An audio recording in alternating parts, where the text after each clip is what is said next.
தன்னுடைய வழக்கிற்கே நீதிபதியாக இருக்கக்கூடாது. அதுதான் no man can be a judge for his own cause. அப்படி பார்க்கும்போது குற்றச்சாட்டே காவல்துறை மேலே, குற்றச்சாட்டே உங்கள் அதிகாரிகள் மேலே.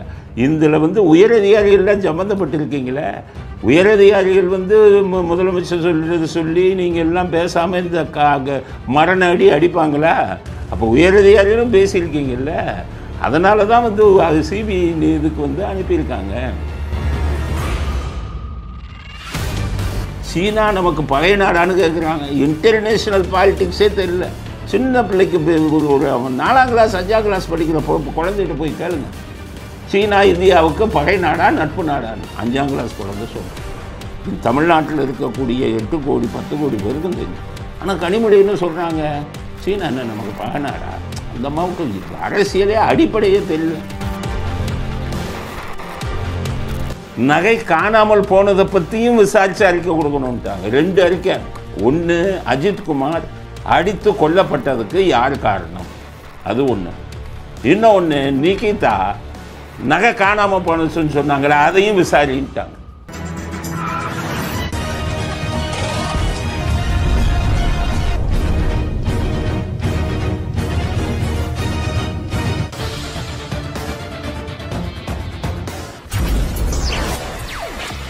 வணக்கம். இன்றைய அரசியல் ஆடுகளம் சொல்லும் செய்தி என்ன அப்படிங்கிறத பற்றி ஒரு செய்தியாளர் இப்போது பார்க்கலாம். இன்றைய முக்கியமான செய்தி அரசியல் ஆடுகளத்தில் முதல் செய்தி, அஜித்குமார் கொலை வழக்கு சிபிஐக்கு மாற்றப்பட வேண்டும் என்று உயர்நீதிமன்றம் மதுரை கிளை ஆணை பிறப்பித்திருக்கிறது. ஏற்கனவே உங்களுக்கு தெரியும், ஸ்டாலின் ஒரு வாரத்துக்கு முன்னாடி சிபிஐக்கு மாற்றுவோம்னார். நம்மளே அப்போவே நான் சொன்னேன், இது உயர்நீதிமன்றம் மாற்றிடுவாங்க, அதனால் நம்ம முந்தி மாற்றிடுவோம், இல்லைன்னா நமக்கு கேவலங்கிறதுக்காக அவர் பண்ணுறாரு. சிபிஐ போனால் எல்லாத்தையும் தோண்டுவான். அந்த பெண்ணு வந்து இவர் துணை முதல்வராக இருக்கும்போதெல்லாம் பண்ணின மோசடியெல்லாம் வருது அதில். அதனால் அதெல்லாம் தோண்டினான்னா இவர் மாட்டுவார். இவரே போய் சிபிஐக்கு அனுப்புகிறாரு. காரணம் என்னென்னா உயர்நீதிமன்றம் சொல்லிடுவாங்கங்கிற பயத்தில் அனுப்பியிருக்காருன்னு சொன்னோம். அதுக்கப்புறம் பார்த்திங்கன்னா அவங்களுக்கு போய் இந்த அஜித்குமார் வீட்டுக்கு ஒரு அரசாங்க வேலை, அதுக்கப்புறம் அரசாங்க வேலை முடிஞ்சோடனே ஒரு வீட்டு மனை 10 லட்சம்னு கொடுத்தோடனே அவர் கொஞ்சம் தெம்பு வந்துடுச்சு, இவங்க காட்டி கொடுக்க மாட்டாங்கன்னு. அதனால் மறுபடியும் சிபிஐங்கிறத மாற்றி சிபிசிஐடிக்கு மாற்றோம்னு டிஜிபியாக ஆர்டர் போட வச்சாங்க. இப்போ உயர்நீதிமன்றம் மதுரை கிளை அவர் நீதியரசர் சுப்பிரமணியம், அவர் நேர்மையான ஒரு நீதிபதி, அவர் பக்காவாக விசாரித்தது மட்டுமல்ல, மாவட்ட நீதிபதியை வச்சு ஒரு விசாரணை நடத்த சொன்னார். மாவட்ட நீதிபதி எல்லாரையும் கூப்பிட்டு விசாரிச்சுட்டு அவருக்கே வந்து பயங்கரமான இந்த பயமுறுத்தல்லாம் அனுப்புனாங்க, மிரட்டல்லாம் அனுப்புனான் இவங்க திராவிட மாடல். அவர் எல்லா ரிப்போர்ட்டையும் வந்து உயர்நீதிமன்றத்தில் இன்று சமர்ப்பித்தார். அதை படித்து பார்த்த உயர்நீதிமன்றம் இன்றைக்கி சிபிஐக்கு அதை ரெஃபர் பண்ணியிருக்காங்க. அப்போ என்ன அர்த்தம்? மாவட்ட நீதிபதி சொன்ன விஷயத்தில் இதில் பல விஷயங்கள் நிரூபிக்கப்பட்டிருக்கு. அதை இந்த நம்ம போலீஸும் அந்த ஆளுங்கட்சியாக இருந்தாங்கன்னா நம்ம போலீஸுக்கு அழுத்தம் கொடுப்பாங்க அப்படிங்கிறத நினச்சி அதை கன்சிடர் பண்ணி அதை கவனத்தில் வைத்து சிபிஐக்கு மதுரை உயர்நீதிமன்றம் மாற்றி இருக்கிறது. இதிலிருந்து மாவட்ட நீதிபதி கொடுத்த அந்த இது வந்து ரிப்போர்ட் அறிக்கை இவர்களுக்கு எதிராக இருக்குது அப்படிங்கிறது வந்து உறுதியாகுது. இதுக்கிடையில் மாவட்ட நீதிபதி ரிப்போர்ட்டை கொடுத்தோடனே இன்றைக்கி டிஜிபி சார்பில் நாங்கள் விசாரிச்சுக்கிட்டு இருக்கோம், நாங்கள் ஒரு ரிப்போர்ட் கொடுக்க போகிறோம்னா குற்றவாளிகளே நீங்கள் தானே. சட்டம்ங்கிறது உங்களுக்கு தெரியாதா? No man can be a judge for his own cause. அதுதான் சட்டம். அதாவது ஒரு மனிதன் தன்னுடைய வழக்கிற்கே நீதிபதியாக இருக்கக்கூடாது. அதுதான் no man can be a judge for his own cause. அப்படி பார்க்கும்போது குற்றச்சாட்டே காவல்துறை மேலே, குற்றச்சாட்டே உங்கள் அதிகாரிகள் மேலே. இதில் வந்து உயரதிகாரிகள்லாம் சம்மந்தப்பட்டிருக்கீங்களே. உயரதிகாரிகள் வந்து முதலமைச்சர் சொல்கிறது சொல்லி நீங்கள் எல்லாம் பேசாமல் இந்த மரண அடி அடிப்பாங்களா? அப்போ உயரதிகாரிகளும் பேசியிருக்கீங்கல்ல. அதனால தான் வந்து அது சிபிஐ இதுக்கு வந்து அனுப்பியிருக்காங்க. பாவம் அந்த எஸ்பி ஒரு வட இந்தியாவிலேருந்து வந்திருக்கார். அவர் பார்த்தாலே அவரை பாவம் அவரை பலிகடாக்கி விட்டாங்க. பேசுனது பூரா உயரதிகாரி, கடைசி எஸ்பியை வந்து மாற்றம். அதனால தான் பாவம் அப்பாவி அதோட ஓடினவர் தான். இனி பாருங்கள், ஐபிஎஸ் விட்டே ஓடிடுவார். தமிழ்நாட்டிலே காவல்துறையில் கேவலமாக இருக்க, அரசியல்வாதிக்கு கூலிப்படையாக இருக்கான், நம்மளே மாட்டி விடுவான்னு பயத்தில் இவங்கெல்லாம் ஒன்று டெல்லிக்கு போய் நம்ம மாற்றிருங்க, தமிழ்நாடே வேணான்னு கேட்பாங்க. இல்லைன்னா ராஜினாமா பண்ணிட்டு ஓடிடுவாங்க. ஏன்னா இவ்வளவு கேவலமான ஒரு ஆட்சி வந்து வட இந்தியாவில் கூட பீகாரில் கூட கிடையாது. இவ்வளவு கேவலமாக ஒரு ஆட்சி. அப்போ அதனால் வந்து கொலை செய்ய சொல்கிறாங்களே. அதனால் இப்போ உயர் நீதிமன்றம் என்ன பண்ணிட்டாங்கன்னா, சிபிஐக்கு மாற்றி போட்டால் நாங்களும் ரிப்போர்ட்டு கொடுப்போம், அறிக்கை. அதை கண்டுக்கவே இல்லை. ஏன்னா ஆர்டர் போட்டாங்க சிபிஐ, இனிமேல் ரிப்போர்ட்டு கொடுத்து என்னத்தை கிடைக்க. ஸோ இப்போ என்ன போட்டாங்க, இதில் 2 விஷயம். சிபிஐ அனுப்புனதில் நம்ம 2 விஷயம் பார்க்கணும். என்னென்னா, சிபிஐ அனுப்புனா எப்போவுமே 5 வருஷம் 6 வருஷம். இந்த இது என்னாச்சு உங்களுக்கு, பொள்ளாச்சி பாலியல் வழக்கு 5 வருஷம் ஆச்சு. பொள்ளாச்சி பாலியல் வழக்கு அது சிபிஐனாலே அப்படி ஆகும். அதனால் இப்போ உயர் நீதிமன்றம் என்ன பண்ணியிருக்காங்க, இதை கணக்கில் கொண்டு ஆகஸ்ட் 20க்குள்ளே விசாரணையை முடித்து அறிக்கை தாக்கல் பண்ணணுன்ட்டாங்க ஹைகோர்ட்டில். அதனால் சிபிஐக்கு கால நிர்ணயம் பண்ணிட்டாங்க. 5 வருஷம்லாம் எடுக்க முடியாது. ஆகஸ்ட்னா என்ன அர்த்தம், 1 மாதம் 1.5 மாதம், கரெக்டாக 1 மாதத்துக்குள்ளே சிபிஐ முடிக்கணும். இது ஒரு முக்கியமான உத்தரவு. சீக்கிரம் வந்துடும், 4-5 வருஷம் இல்லை, சீக்கிரம் மாட்டிடுவான். எவன் சம்மந்தப்பட்டானோ அவ்வளோ வேணும், சீக்கிரம் மாட்டிடுவான். இன்னொரு சிறப்பான விஷயம், இந்த உயர் நீதிமன்ற மதுரை உயர் நீதிமன்ற உத்தரவில் நம்ம பார்க்க வேண்டியது இன்னொரு முக்கியமான விஷயம் என்னென்னா, அவங்க என்ன சொல்லியிருக்காங்க, நிகிதா நகை காணாமல் போனதை பற்றியும் விசாரித்து அறிக்கை கொடுக்கணுன்ட்டாங்க. 2 அறிக்கை. ஒன்று, அஜித்குமார் அடித்து கொல்லப்பட்டதுக்கு யார் காரணம், அது ஒன்று. இன்னொன்று, நிகிதா நகை காணாமல் போனதுன்னு சொன்னாங்களே, அதையும் விசாரிட்டாங்க. அதை விசாரித்து சிபிஐ கொடுத்தாங்கன்னா, பொய் புகார் அப்படின்னு கொடுத்துட்டா போதும், அந்த லேடியும் 211 ஐபிசியில் இல்லை 248 பிஎன்எஸ்ஸில் கைது பண்ணிடலாம். கைது பண்ண அவங்க கிட்டத்தட்ட 10 வருஷம் ஜெயிலுக்கு, 10 வருஷம் மேக்ஸிமம் கொடுக்கணும். ஏன்னு கேட்டிங்கன்னா, அந்த சட்டத்தில் என்ன இருக்குன்னா, அந்த பொய் புகார் கொடுத்து அதில் 5 to 10 வருஷம்னா அது என்ன அர்த்தம்னா, அவர் எந்த அளவுக்கு பாதிக்கப்பட்டாரோ அந்த அளவுக்கு பொய் புகார் கொடுத்தவங்களுக்கு தண்டனை. இதில் வந்து அவர் செத்தே போயிட்டாருன்னா என்ன அர்த்தம், அதை விட பாதிப்பு எதுவும் இருக்க முடியும். அப்போ 10 வருஷம் தண்டனை நிகிதாவுக்கு உறுதியாயிரும் சிபிஐ விசாரித்து வந்தால். அதனால் இந்த பிரச்சனையும் மனசில் வச்சு உயர் நீதிமன்றம் ரொம்ப க்ளீனாக 5 வருஷம் இழுப்பாங்கிறதுக்காக 1.5 மாதத்தில் கொடு, 1.5 மாதம் உனக்கு டைம், 1.5 மாதத்துக்குள்ளே ரிப்போர்ட்டை கொடு. இன்னொன்று வந்து அவங்க மேலே உள்ள குற்றச்சாட்டு, நீ அவங்கள விட்டுறக்கூடாதுல்ல, அதனால் நகை காணாமல் போனதை பற்றியும் விசாரித்து கொடுங்கள் அப்படின்னு மிக மிக இமாலய தீர்ப்பை உயர் நீதிமன்றம் கொடுத்துருக்காங்க. இதுக்கிடையில் இன்னொருத்தர் இப்போ வந்து இது சென்னை எழும்பூர் அந்த துணை உதவி கமிஷனர் அவர்கிட்ட என்ன கொடுத்துருக்காங்கன்னா, என்ன 48 லட்சம் ரூபா நிகிதா ஏமாற்றிருக்காங்க அப்படின்னு அவர் ஒரு புகாரை உதவி கமிஷனர் எழும்பூரில் கொடுத்துருக்காரு. புகார் கொடுத்தவருக்கு சொல்கிறேன், 48 லட்சம்னா நீங்கள் உதவி கமிஷனர் எழும்பூர்லாம் கொடுக்கக்கூடாது. சென்ட்ரல் கிரைம் பிரான்ச், மத்திய குற்றப்பிரிவுன்னு ஒன்று இருக்குது இதில் கமிஷனர் ஆஃபீஸில், அங்கே போய் தான் கொடுக்கணும். 48 லட்சம் ஏமாந்துருந்தீங்கன்னா இங்கே எடுக்க மாட்டாங்க, அங்கே தான் நீங்கள் போய் கொடுக்கணும். அது ஒரு விஷயம். ஆனால் அங்கே வந்து அது மத்திய குற்றப்பிரிவு அப்படின்னா கட்ட பஞ்சாயத்து நடக்கக்கூடிய ஒரு இது. வக்கீலுங்க வருவாங்க, போலீஸ் 2 பேரும் சேர்ந்து கட்ட பஞ்சாயத்து பண்ணி நிலத்தை இழந்தவனுக்கும் பட்டநாமம், ஏமாத்தினவனுக்கும் பட்டநாமம். அங்கே நடக்கிறதே அதுதான். இதில் பெரும்பாலானவங்க பாதிக்கப்பட்டவனுக்கு பட்டநாமம். அது மத்திய குற்றப்பிரிவு. நான் பல வழக்குகளை பார்த்துட்டேன். பக்கா கிரிமினல் அக்யூஸ்டுங்களை லட்சக்கணக்கில் பேரம் பேசி வாங்கிட்டு மூடிடுவான். என்னுடைய ஒரு வழக்கே மூடிட்டான். அதனால் 5 லட்சம் உங்கள் எதிரி பணக்காரனாக இருந்தால் முடிஞ்சு போச்சு மத்திய குற்றப்பிரிவு. இதுதான் நமக்கு தெரியும்ல. இந்த அம்மா தான் துணை முதலமைச்சர், அவருக்கு வேண்டியவங்க அப்படின்னு சொல்லி தானே வேலை வாங்கி தரேன்னு ஏமாற்றிருக்காங்க. இப்போ ஒருத்தர் தானே கம்ப்ளைண்ட் கொடுத்துருக்காரு உதவி கமிஷனர்கிட்ட. புதிய தலைமுறை டிவியில் 2 பேர் பேட்டி கொடுத்தாங்களே. ஒருத்தர் கணவனும் மனைவி வந்து அழுதுகிட்டு பேட்டி கொடுத்தாங்க. இன்னொருத்தர் தந்தையும் மகனும் வந்துக்கிட்டு எங்கள் இதை ஸ்டாலினுக்கு வேண்டியவர், கருணாநிதிக்கு வேண்டியவர்னு பேட்டி கொடுத்தாங்க. அவங்களையும் இந்த புகாரை கொடுக்க வைக்கணும். மத்திய குற்றப்பிரிவில் கொடுங்க. நீங்கள் எழும்பூரில் போய் கொடுக்காதீங்க, அவங்க எடுக்க மாட்டாங்க. மத்திய குற்றப்பிரிவில் கொடுத்தா அவனை எடுக்க மாட்டான். அவனை எடுக்கணும்னா 156 சப்செக்ஷன் 3 சிஆர்பிசி இந்திய குற்ற நடைமுறை சட்டத்தில் 156 சப்செக்ஷன் 3ல் நீங்கள் என்ன பண்ணுங்கன்னு மேஜிஸ்ட்ரேட் கோர்ட்டில் போட்டு இந்த வழக்கை பதிவு செய்யணும்னு கொடுக்கணும். அது வரை அவன் பதிவே செய்ய மாட்டான். அதுக்கப்புறம் அவன் பதிவு செய்யலைன்னா ஹைகோர்ட்டில் போட்டு ரெஜிஸ்டர் பண்ணுன்னு கொடுக்கணும். அப்போ தான் இவன் பதிவு செய்வான். ஏன்னா இவனே குற்றவாளி, போலீஸே குற்றவாளி இல்லை. அதனால் இதில் எந்த இதையும் காவல்துறை எடுக்க மாட்டான்.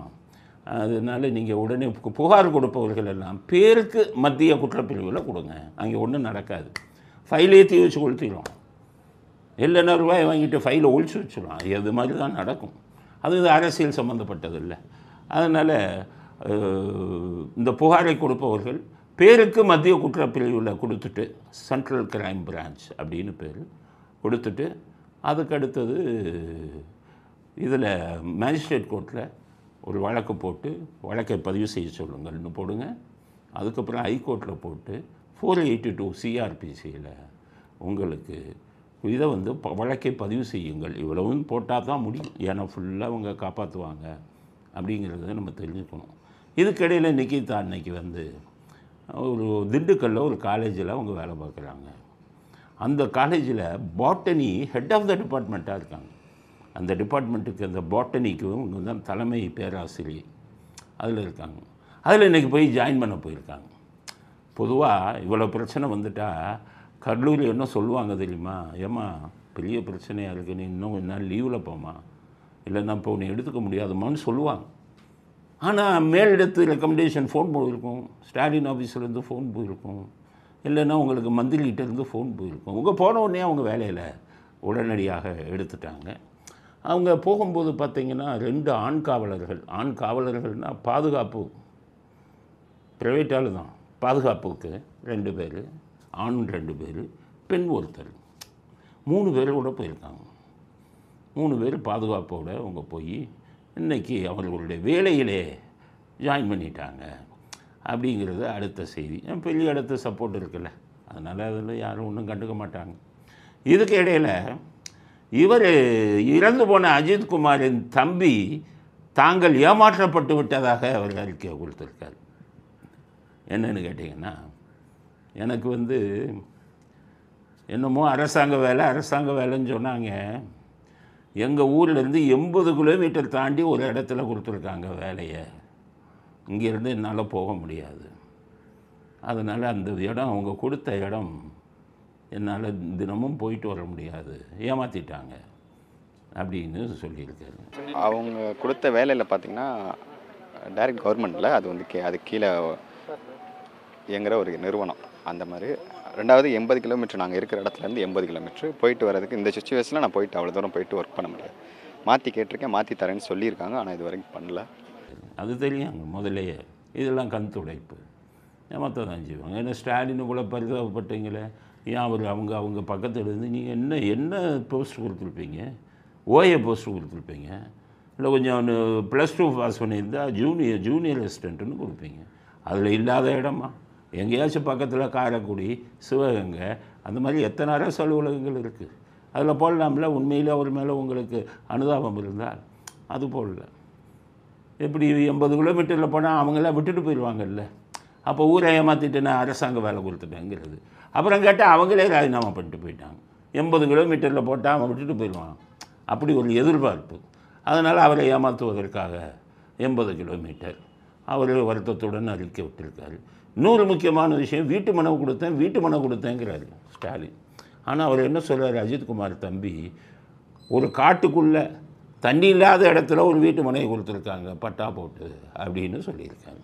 அதுலேயும் ஏமாற்றுவார். திராவிட மாடலில் இன்னொன்று பார்த்திங்கன்னா இடம் கொடுத்துருக்காங்க 3 சென்ட். அது பார்த்திங்கன்னா நம்ம ஊர்லேருந்து டெவலப் ஆகாத ஏரியாவில் இருக்குது, சரியான அவுட்டரில் இருக்குது. அது கொடுத்து எந்த யூஸும் கிடையாது. இவங்களுக்கு ஏமாத்துறது தானே வேலை, ஊரை ஏமாத்துகிற வேலைங்க தானே. நாட்டை கொள்ளையடிக்கிறவன் ஊரை ஏமாத்துறவன். காரணம் தெய்வ பக்தி இல்லைல்ல. அயோக்கியர்கள் எப்படின்னா, தெய்வம் கும்பிட்றவன் பயப்படுவான், அப்பா கடவுள் கேப்பா இருப்பான்னு. தெய்வத்தை திட்டுறான்னு வைங்க, அவனுக்கு என்ன பயம் இருக்குது? யாருக்கு அதுக்கப்புறம் யாருக்கு பயப்பட வேண்டியது இருக்குது? இப்படி தான் அயோக்கியத்தனம் பண்ணி திராவிட மாடல்னு ஊரை ஏமாற்றுவான்.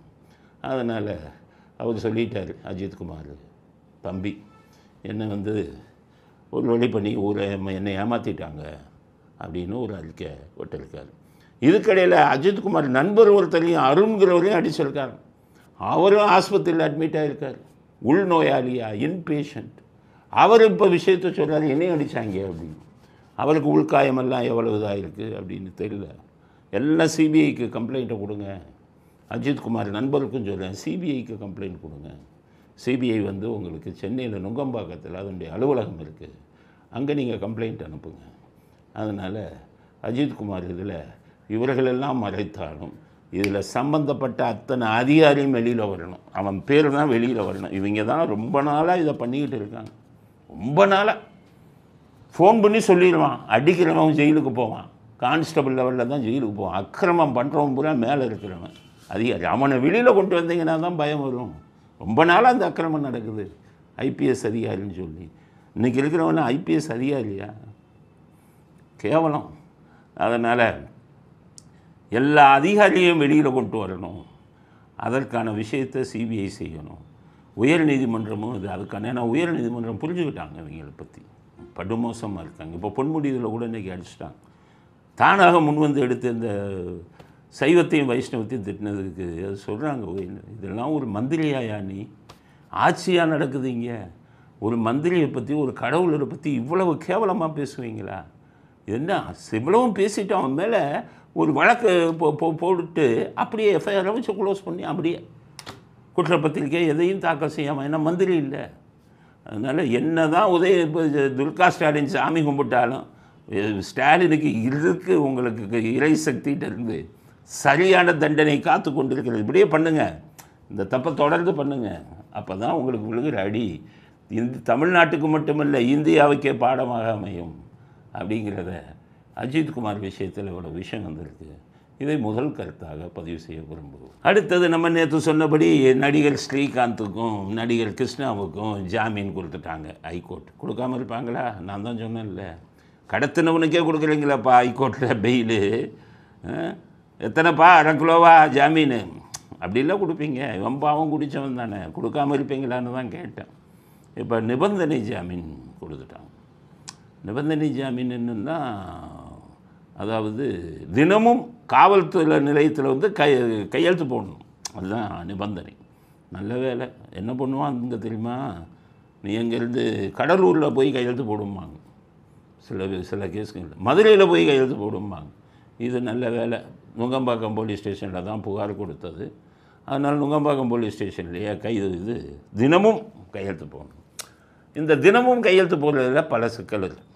என்ன பண்ணுவாங்கன்னா, தினமும்னா பாவம் இவங்கெல்லாம் சினிமா நடிகர்கள், தினம் ஷூட்டிங்கு போவாங்க, மற்ற வேலை இருக்கும். கையெழுத்து போட 10 மணிக்கு போனால் என்ன சொல்லுவாங்க தெரியுமா? அங்கே இருக்கிற கான்ஸ்டபிள் என்ன அப்படிமா, அந்த கையெழுத்து போடுறதெல்லாம் பல சித்திரவதை பண்ணுவான். என்ன அம்மா சார் கையெழுத்து போட வந்தேன், உட்காருங்கல்ல, இல்லை உட்காரு அப்படிமா. சாருமா இன்ஸ்பெக்டரு ரவுண்ட்ஸ் போயிருக்காரு, அவர் இன்ஸ்பெக்டர் வீட்டில் தூங்கி கிடப்பார். இந்த இது எப்போ போனீங்கனால இன்ஸ்பெக்டர் ரவுண்ட்ஸ் போயிருக்காரு. இன்ஸ்பெக்டர்லாம் வரலன்னு சொல்லக்கூடாது, அங்கே சொல்லி வச்சுருவாங்க. யார் கேட்டாலும் இன்ஸ்பெக்டர் ரவுண்ட்ஸ் போயிருக்காரு, உட்கார் அப்படின்ட்டு. காலையில் 10 மணிக்கு வந்தால் சாயங்காலம் 4 மணி 5 மணி வரை சில வழக்குகளில் காக்க வைப்பான். காக்க வைக்கும்போது டார்ச்சர். இது கஞ்சா அடிக்க தெரியுது, ஹீராயின் குடிக்க தெரியுது, இவனே கஞ்சா அடிப்பான். சொல்கிற போலீஸ்காரனே இவன் யோகியம், இவனே தண்ணி அடிச்சுட்டு தான் வருவான் போலீஸ் ஸ்டேஷன். இவனே சொல்லுவான், குண்டா என்ன இது அடிக்க தெரியுதில்ல, உட்கார் அப்படின்ட்டு 5 மணி வரை இருப்பான். அதனால் நான் என்ன சொல்கிறேன், இந்த ஸ்ரீகாந்துக்கும் இவருக்கும் அந்த இன்னொரு நடிகர் கிருஷ்ணாவுக்கும் போய் பாருங்கள். போனோடனே கையெழுத்து போடணும். கையெழுத்து போடலன்னா இமீடியட்டாக ஹைகோர்ட்டுக்கு பெயில் ரிலாக்ஸேஷன்னு பெயில் ரிலாக்ஸ் பண்ணணும், கண்டிஷனை ரிலாக்ஸ் பண்ணணும்னு. அது சிஆர்பிசிலேயே அதுக்கு ஒரு செக்ஷனுக்கு 439 அதுன்னு வரும். அதில் இருக்குது என்னென்னா, பெயிலை ரிலாக்ஸ் பண்ணுறதுக்கு, இந்த கண்டிஷனை ரிலாக்ஸ் பண்ணுறதுக்கு ஹைகோர்ட்லேயோ செஷன்ஸ் கோர்ட்லேயோ நீங்கள் ஒரு பெட்டிஷனை ஃபைல் பண்ணி, நான் அங்கே போனால் என்னை வந்து கையெழுத்து ஒழுங்காக போட விட மாட்டேங்கிறாங்க, இன்ஸ்பெக்டர் வரலன்னு காக்க வைக்கிறாங்கன்னு சொல்லி உடனே ரிலாக்ஸ் பண்ண போய்டுங்க. இல்லை அவங்க கையெழுத்து ஒழுங்காக இது பண்ணி அனுப்பிட்டாங்கன்னா 15 நாள் வெயிட் பண்ணி 15 நாளைக்கு அப்புறம் bail relaxation petition bail condition relaxation அப்படின்னு சொல்லி பெட்டிஷனை போட்டு இந்த கையெழுத்து போடுறதுலேருந்து நீங்கள் விதிவிலக்கு கிடைச்சிடும், உங்களுக்கு வழக்கு நடக்கும். கிருஷ்ணாவை தண்டிக்க முடியாது, ஏன்னா மெடிக்கல் ரிப்போர்ட் நெகட்டிவ்னு வந்திருக்கு. அதனால் உங்களை தண்டிக்க முடியாது. உங்களை ஸ்ரீகாந்தை இது பண்ணுறதுனாலும் மிக குறைந்த இதில் தான் பண்ண முடியும். அதெல்லாம் சட்டத்தில் வந்து குடிப்பவர்களுக்கு தண்டனை கம்மி. அதனால் இந்த வழக்கில் கூடிய சீக்கிரம் பெயிலை முடிச்சுட்டு அவங்க வேலையை பாருங்கள். கூடுமானவரை இனிமேல் கஞ்சா இதெல்லாம் யாரும் குடிக்காதீங்க சினிமா துறையை சேர்ந்தவர்களுக்கு அப்படிங்கிறது தான் நம்ம சொல்ல வேண்டிய கருத்து. காரணம்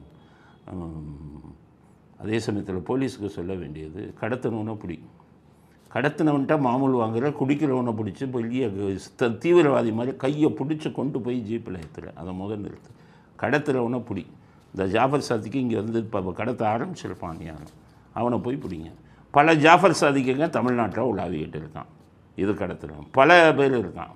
அவன் பூரா அரசியல் போர்வையில் இருக்கான், அவனெல்லாம் போய் பிடி, அவன்கிட்ட மாமூல் வாங்காது.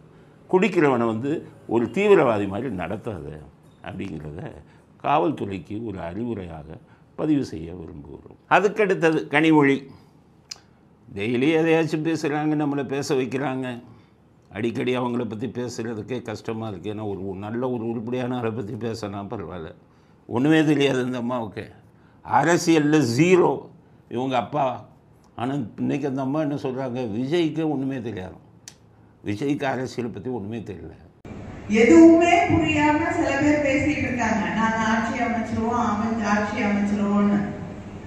எந்த அனுபவமும் கிடையாது அவங்களுக்கு. ஒன்றிய அரசாங்கத்துக்கும் மாநில அரசாங்கத்துக்கும் வித்தியாசம் தரல. ஆனா பாவம் அவங்களுக்கு அரசியல் அனுபவம் கிடையாது. இன்னைக்கு திடீர்னு வந்து அரசியலை குறிச்சவங்களுக்கு அதை பத்தி எது மாநில ஆட்சி எது ஒன்றியத்தில் இருக்கக்கூடிய ஆட்சின்ற வித்தியாசம் கூட தெரியாம கேள்வி எல்லாம் கேட்டுட்டு இருப்பாங்க. மத்திய அரசாங்கம் இது மாநில அரசாங்கம், மத்திய அரசாங்கம்னு சொல்ல மாட்டாங்கல்ல, ஒன்றிய அரசு ஒன்றிய அரசுன்னு சொல்லி அவங்க கிண்டல் அடிக்கிறது. அந்த பக்கம் போய் இது சாஷ்டாங்கமாக அமித்ஷா காலில் விழுந்துடுறது. விழுந்துட்டு எனக்கு தூத்துக்குடியில் கேண்டிடேட் போடுங்க ரெக்கமெண்டேஷனுக்கெல்லாம் அமித்ஷாட்ட போயிடுது. அவங்க கூப்பிட்டு நாக்க பிடுங்குற மாதிரியோ, என்ன நீ ஒன்றிய அரசுன்னு எங்களை கேவலப்படுத்திக்கிட்டு இருக்க, இன்னுமே ஒன்றிய அரசுன்னு சொன்னால் ரெக்கமெண்டேஷனுக்கு வராதுன்னு அந்த அமித்ஷா சொல்லணும். அவங்க எல்லாம் செஞ்சு கொடுக்குறதுனால இந்த பக்கம் ஒன்றிய அரசை பற்றி அது எது மாநில அரசுன்னு விஜய்க்கு தெரியலையா. இந்த அம்மாவுக்கு சீனா நமக்கு பகை நாடான்னு கேட்குறாங்க. இன்டர்நேஷ்னல் பாலிட்டிக்ஸே தெரியல. சின்ன பிள்ளைக்கு ஒரு 4ஆம் கிளாஸ் 5ஆம் கிளாஸ் படிக்கிற குழந்தைகிட்ட போய் கேளுங்க, சீனா இந்தியாவுக்கு பகை நாடா நட்பு நாடான்னு 5ஆம் கிளாஸ் குழந்தை சொல்லணும். இந்த தமிழ்நாட்டில் இருக்கக்கூடிய 8 கோடி 10 கோடி பேருக்கும் தெரியும். ஆனால் கனிமொழின்னு சொல்கிறாங்க, சீனா என்ன நமக்கு பகை நாடா? அந்த அம்மாவுக்கு அரசியலே அடிப்படையே தெரியல. இந்த லட்சத்தில் இவங்கன்னு சொல்கிறாங்க, விஜய்க்கு அரசியல் தெரியாது. அதே மாதிரி அவங்க அண்ணன், எங்கள் அண்ணனுக்கு உள்ள அனுபவம் யாருக்கும் கிடையாது. உங்கள் அண்ணனுக்கு அனுபவமா? உங்கள் அண்ணன் அனுபவத்தை பற்றி பேசுவோமா? நீங்கள் உங்கள் அப்பா ராஜ்யசபா எம்பி ஆக்குனார, அப்போ எவ்வளோ அனுபவம் உங்களுக்கு அரசியலில்? ஜீரோவாக இருந்தீங்கல்ல, ஒன்றுமே தெரியாமல் தானே நீங்கள் போய் ராஜ்யசபா எம்பி ஆக்கி விட்டார் உங்கள் அப்பா. உங்கள் அண்ணனுக்கு அதை சொல்லவா? உங்கள் அண்ணனுக்கு அரசியல் நல்லா தெரியும்னா நீட் தேர்வை ரத்து செய்வோம்னு உறுதிமொழி கொடுக்கலாமா? உங்கள் அண்ணன் நீட் தேர்வை வந்து மாநில அரசு மட்டும் சேர்த்தா முடியாது. ஏன்னு கேட்டிங்கன்னா, இது கல்வி முன்னாடி மாநில பட்டியலில் இருந்தது. உங்கள் அப்பா தான் வந்து அதை வந்து இந்திரா காந்தி இருக்கும்போது பொதுப்பட்டியலுக்கு கொண்டு வந்தது. உங்கள் அண்ணனுக்கே தெரியாது. பொதுப்பட்டியல்னால் மாநில அரசாங்கமும் முடிவெடுக்கலாம், மத்திய அரசாங்கமும் முடிவெடுக்கலாம். அப்போ நீட்டு வந்து மத்திய அரசாங்கம் போட்ட சட்டம். அப்போ மத்திய அரசாங்கம் ஒரு சட்டம் கொண்டு வந்துட்டால் மாநில அரசு அதிகாரம் போயிடும். அதுதான் அரசியல் சட்டம், பொதுப்பட்டியலில் வந்துட்டா.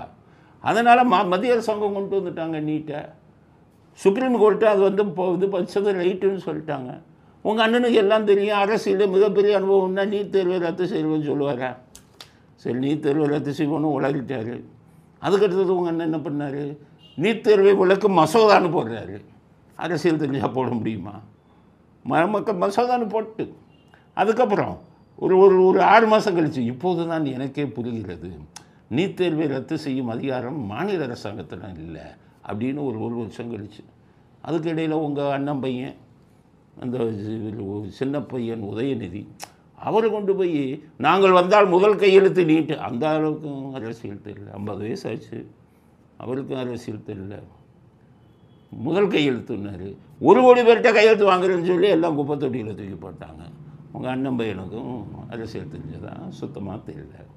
உங்கள் அண்ணன் சரி இதை விட்டுருங்க. மத்திய மாநில சங்கத்துக்கு இந்தியாவுக்கு எப்போ சுதந்திரம் கிடைச்சதுங்கிற தேதியே உங்கள் அண்ணனுக்கு தெரியல. இந்தியாவுக்கு சுதந்திரம் வந்து டிசம்பருங்கிறாரு. இந்தியாவுக்கு எப்போ குடியரசு ஆச்சு அதுவும் தெரியல. ஜனவரி 26ங்கிறது சின்ன பையன் சொல்லுவான். உங்கள் அண்ணனுக்கு குடியரசு தினம் என்னைக்கு குடியரசு தினம்னு தெரியல, என்னைக்கு சுதந்திர தினம்னு தெரியல. எல்லாத்தையும் விட பாலிட்டிக்ஸில் மிகப்பெரிய அனுபவசாலி நீங்கள்ல. இப்போ வந்துக்கிட்டு பொது சிவில் சட்டம்னு ஒன்று வந்திருக்கு, எல்லாருக்கும் தெரியும். பொது சிவில் சட்டம். இந்த பொது சிவில் சட்டம் என்னென்னா, நம்ம நாட்டில் இந்துக்களுக்கு தனி சட்டம், இஸ்லாமியர்களுக்கு தனி சட்டம், கிறிஸ்டியனுக்கு தனி சட்டம், இதெல்லாம் இருக்குது. அது சொத்து விஷயத்துலலாம் வேறு வேறு மாதிரி இருக்கும். இஸ்லாமியர் சட்டத்தை நம்ம குறை சொல்ல முடியாது. ஆனால் இஸ்லாமியர் சட்டத்தில் வந்து பெண்களுக்கு ஆண்களுக்கு இணையான சொத்து உரிமை கிடையாது. பெண்களுக்கு ஆண்களுக்கு எவ்வளவோ அது 8ல் 1 பகுதி. ஆனால் இப்போ ஹிந்து இதில் பார்த்தீங்கன்னா இப்போ ஆணுக்கும் பெண்ணுக்கும் சமமான சொத்து உரிமை. இது மாதிரி பல விஷயங்கள் இருக்குது. அதனால் சிவில் சட்டத்தை எல்லோருக்கும் பொதுவான பொது சிவில் சட்டத்தை கொண்டு வர போகிறாங்க பிஜேபி. இப்போ அதை ஓட்டுக்காக என்ன பண்ணார் உங்களுக்கு ஸ்டாலின்? பொது சிவில் சட்டத்தை எதிர்க்கிறோம், பொது சிவில் சட்டத்தை எதிர்க்கிறோம்னு அவங்க தாத்தா காலம் அவருடைய அப்பா காலத்துலேருந்து ஊரை மாற்றி சொல்லிக்கிட்டு இருக்காங்க. இப்போ மேடையில் பேசுகிறாரு ஸ்டாலின். என்ன சொல்கிறாரு? பொது சிவில் சட்டம் கொண்டு வருவோங்கிறார். கனிமொழி சொன்னாங்களே எங்கள் அண்ணனுக்கு பெரிய அரசியல் அனுபவம் அது. பொது சிவில் சட்டத்தை எதிர்த்துட்டு மேடையில் பொது சிவில் சட்டத்தை கொண்டு வருவோங்கிறாரு. இந்த வீடியோவை பாருங்கள். பொது சிவில் சட்டம் கொண்டு வரப்படும்.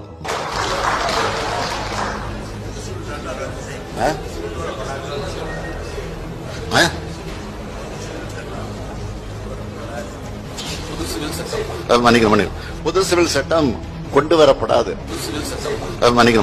பொது சிவில் சட்டம் கொண்டு வரப்படாது. அப்போ சாதாரணமாக மேடையில் உட்காந்துருந்தான் பாருங்க திமுக காரன், அவனுக்கு தெரியுது. உடனே ஸ்டாலின்ட்டு சொன்னான், ஐயா பொது சிவில் சட்டம் கொண்டு வரலன்னு இல்லை, எதிர்க்கிறோம், நம்ம எதிர்க்கிறோம். உடனே ஒரு காதில் கெடுத்துட்டு ஆன்னு கேட்குறது. இப்போ காதும் சரியாக கேட்கலன்னு நினைக்கிறேன். 73 வயசு ஆச்சு இல்லை. அவங்க அப்பாவுக்கும் அப்படி தான், காது சுத்தமாக கேட்காது, அப்படியே சமாளிப்பார். இந்த காதை இப்படி ஒத்த பக்கம் வச்சு இப்படியே கேட்பார். ஆன்னு கேட்பார். அந்த ஸ்டேஜுக்கு வந்துட்டார் இப்போ ஸ்டாலின். ஆங்கிறாரு. உடனே அங்கேருந்து ஒருத்தன் வந்து சொல்கிறான், ஐயா பொது சிவில் சட்டம் வந்து நம்ம எதிர்க்கிறோம், நீங்கள் கொண்டு வருவேன்னு சொல்லிட்டீங்கன்னு. ஆமாம் பொது சிவில் சட்டத்தை எதிர்ப்போம்னு மாற்றி சொல்கிறாரு. அப்போ அரசியலில் பெரிய ஞானி ரொம்ப வருஷமாக இருக்காருன்னு கனிமொழி சொல்கிறாங்க. பொது சிவில் சட்டமே தெரியல உங்கள் அண்ணனுக்கு, நான் எப்படி அவரை அரசியல் ஞானியாக ஏற்றுக்கொள்ள முடியும்? இந்த வீடியோ பார்த்தீங்கன்னா தெரியும் அவருக்கு ஸ்டாலினுக்கு எந்த அளவுக்கு அரசியல் ஞானம் இருந்தது. அப்போ ஸ்டாலினுக்கு அரசியல் ஞானம் இதுதான். பையன் வந்துக்கிட்டு என்ன சொல்கிறாரு? 1 கோடி கையெழுத்து வாங்குவேங்கிறாரு. அரசியலே தெரியல, அரசியல் சட்டமும் தெரியல, உச்ச நீதிமன்றம் போட்ட ஆர்டரும் தெரியல. உங்களுக்கு அதை விட மோசம். நீங்கள் சும்மா அந்த இவங்க கூட ஜோதிமணியோட உட்காந்துக்கிட்டு அங்கே அரட்டை அடிச்சுக்கிட்டு தமிழிசை தங்கப்பாண்டிய 3 பேர் சேர்ந்துக்கிட்டு பார்லிமெண்ட்டில் போய் பக்கத்தில் பேசிக்கிட்டு சிரிச்சுக்கிட்டு அரட்டை அடிச்சுக்கிட்டு இருக்கீங்க.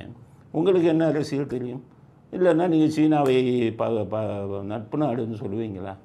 ஆக விஜய் வந்து புது ஆள் தான். ஆனால் விஜயை குறை சொல்வதற்கு உங்கள் 3 பேருக்கும் உங்கள் குடும்பத்தில் 3 பேர்த்துக்கும் தகுதி இல்லை.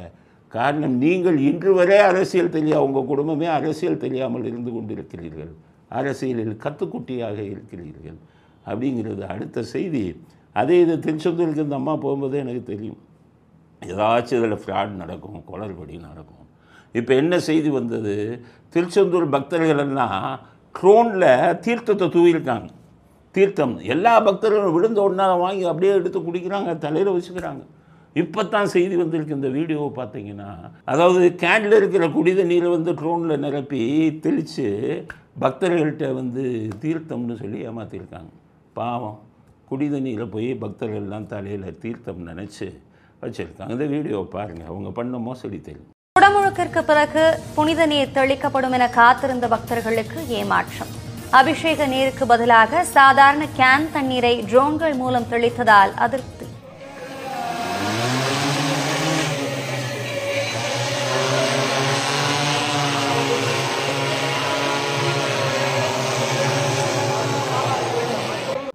ஆக கனிமொழி போகும்போதே நினச்சேன் இந்த மாதிரி மோசடி. ஏன்னா செயல்பாபம் மண்ணன் இல்லை, அதில் ஊரை ஏமாத்துறதுல மண்ணன். டான்ஸ் மாஸ்டர் இல்லை, எல்லாருக்கும் டான்ஸ் அரேஞ்ச் பண்ணி இதெல்லாம் அவங்களே ஏமாற்றுவார். ஊரை ஏமாத்துறதுல இதே மாதிரி பக்தர்கள் போய் இதை அடிச்சுட்டு எந்த நேரமும் இதாக இருந்துட்டு கோயில் நிலங்களை பூரா கொள்ளையடித்து அதை லீஸுக்கு விடுறதில் கொள்ளையடிப்பார். அதனால் இந்த அம்மா போன உடனே இவ்வளோ பெரிய மோசடி அங்கே திருச்செந்தூரில் நடந்திருக்கிறதா செய்தி வந்திருக்கு அப்படிங்கிறது கனிமொழி பற்றிய அடுத்த செய்தி. அடுத்தது பாமகவில் மீண்டும் ஒரு அரசியல் வாரிசு. ராமதாஸ் செயற்குழு கூட்டத்தை கூட்டியிருக்காரு.